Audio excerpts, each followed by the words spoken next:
मनीष कश्यप भी निर्दलीय चाल ठोक दिए हैं और वो जनता से वादा कर रहे हैं कि मैं जीतूंगा तो यहाँ के 1 लाख युवाओं को रोजगार दूंगा, मैं जीतूंगा तो हॉस्पिटल बनवाऊंगा, प्राइवेट हॉस्पिटल वाले जो लूट रहे हैं उन हॉस्पिटलों को समझिए कि मैं बंद तो नहीं लेकिन भाव जरूर गिरवा दूंगा।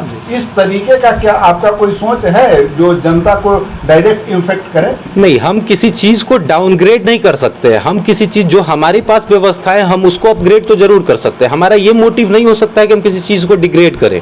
हमारी जो बहुत सारी स्वास्थ्य व्यवस्थाएं, प्राथमिक स्वास्थ्य केंद्र खुली हुई हैं, लेकिन सबकी सब स्थिति बहुत खराब है। वहाँ पे डॉक्टर नहीं है, कहीं पे जर्जर स्थिति है।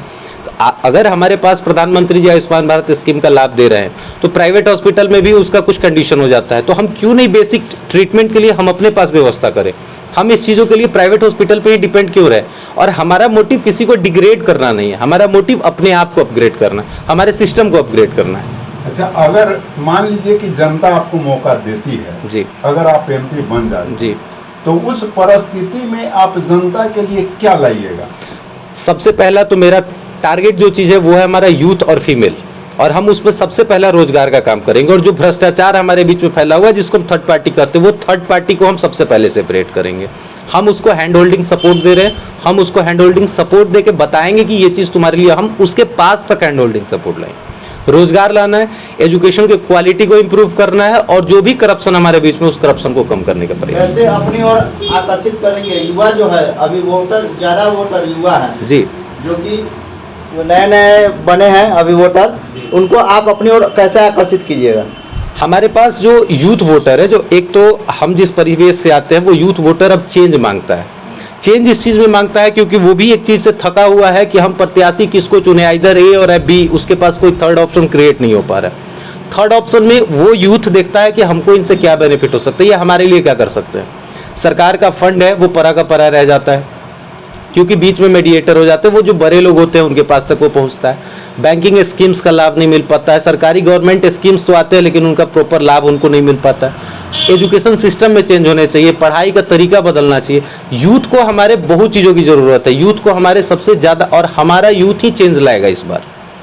अच्छा, ये हम जानना चाहेंगे कि जैसे ये जो नेता बन करके जो जीत करके जाते हैं जी, या जिनको पार्टी जो है अपना उम्मीदवार बना करके भेजती है जी, तो क्या पार्टी जो चल रहा है जी, वो उन्हीं लोगों को जी, सिलेक्ट करती है पार्टी जी, और एक आम आदमी को कैंडिडेट नहीं बनाती है?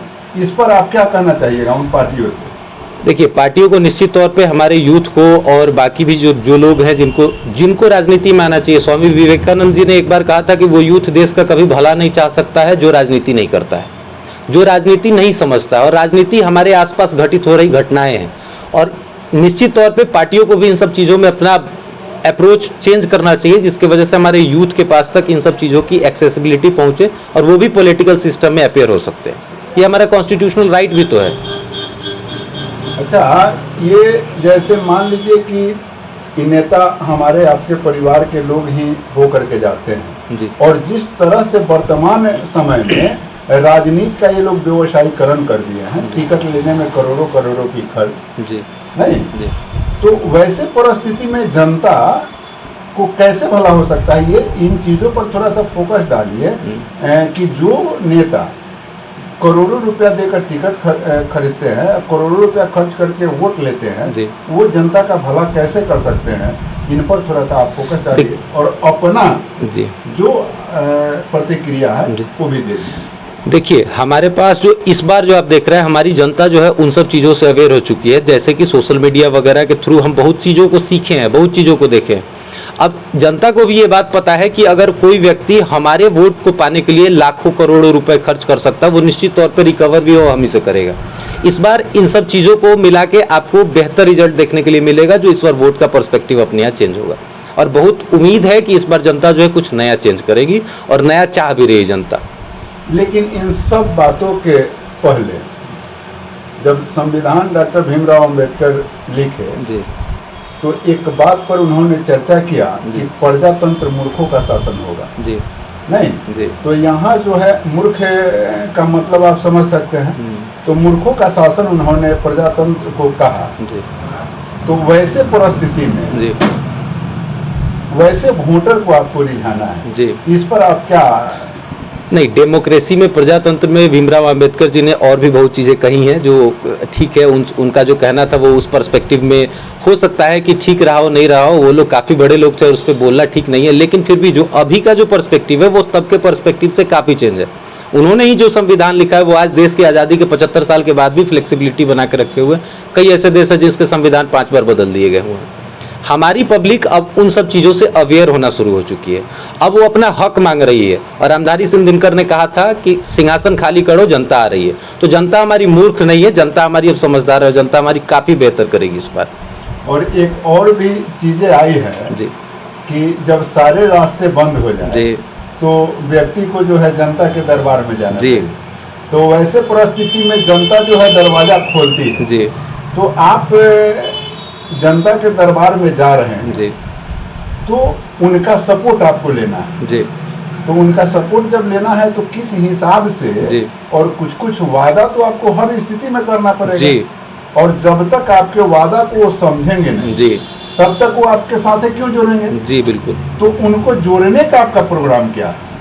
हमारा जोड़ने का प्रोग्राम उनका, हमारा जो मुद्दा है वो स्वास्थ्य है, हमारा मुद्दा रोजगार है, हमारा मुद्दा भ्रष्टाचार से निरोधन है। इन सभी मुद्दों को लेके हम समाज में उतर रहे हैं और लोगों से हमारी अपील है कि आप ही हमारे सपोर्ट है। हम आपके बीच से आए हुए हैं और आप अगर हमारा सपोर्ट नहीं करेंगे तो हमारे पास कोई और उपाय नहीं, हम ठीक आप ही के सपोर्ट के भरोसे उतरेंगे। सभी पार्टियां कहती हैं जी कि युवा जो हम प्रत्याशी भेज रहे हैं, जी। लेकिन यहाँ पर तो 50 साल प्लस प्रत्याशी सभी दल उतार रहे हैं। जी। इसके बारे में क्या कहना? युवा हम हैं और हम प्रत्याशी हैं और हम भी आपके बीच में आ रहे हैं, ठीक है। और आपको देखना है कि आप किसे युवा मानते हैं। आप अपना परिचय दे दीजिए। मेरा नाम विक्की कुमार हुआ और हम मुजफ्फरपुर जिले में अधिवक्ता के रूप में प्रैक्टिस कर रहे हैं और फिलहाल हम आप लोगों के बीच में आपके लोकसभा क्षेत्र में आपके संसदीय उम्मीदवार हैं और आप लोगों से सहयोग की अपेक्षा है। किस लोकसभा क्षेत्र? वैशाली लोकसभा क्षेत्र से। आप सुन रहे थे वैशाली लोकसभा से जो उम्मीदवार आ रहे हैं ये एक पेशे से वकील हैं और इनके अंदर एक जुनून उत्पन्न हुआ है भ्रष्टाचार को देख करके और नेताओं के क्रियाकलाप को देख करके। कारण कि ये नेता लोग हमारे बीच तो आते हैं, अच्छे अच्छे वादे तो करते हैं, लेकिन जब जीत करके जाते हैं तो घी मलीदा के फेर में पड़ जाते हैं और जनता के दुख दर्द को भुला जाते हैं। और इन तमाम चीज़ों को इन्होंने बड़े ही बारीकी से देखा है, समझा है, सुना है और उसके बाद इन्होंने एक प्रोग्राम बनाया है। अब सोचना आप लोगों को है, कारण कि अब आप इनको देख सकते हैं ये एक वकालत का कार्य अपना करते हुए भी, और इन्होंने ये जो देखा है आपके दुख और दर्द को, उस दुख और दर्द को इनको सहन नहीं हुआ, आप लोग कैसे सहन कर रहे हैं ये आप समझिए। और युवाओं को अगर लाना है तो हमारे वकील साहब जैसे उम्मीदवार को लाइए, अपना बहुमूल्य वोट, कारण कि कोई भी पार्टी जीत करके जाएगी तो आपको यह समझना होगा कि वो फिर 5 साल आपके पास देखने नहीं आना है उसे। और आप देख रहे हैं हर बार 5 साल आती है और हर बार आप लोग ठगे जाते हैं। और वैसे परिस्थिति में और उन तमाम चीज़ों को देखते हुए ही वकील साहब जो है अपना प्रोग्राम बनाए हैं कि मैं वैशाली लोकसभा में जाऊंगा और मैं जनता के विश्वास पर खरा उतरूंगा। तो आपका क्या विचार है, किस चीज़ को आप एक्सेप्ट करते हैं, या ये जो व्यवसायीकरण हो गया है राजनीति उसमें विश्वास करके मतदान करेंगे, या एक अपने बीच के आप अपने हमदर्द को मदद करेंगे? कमेंट सेक्शन में जरूर लिखिएगा। जय हिंद।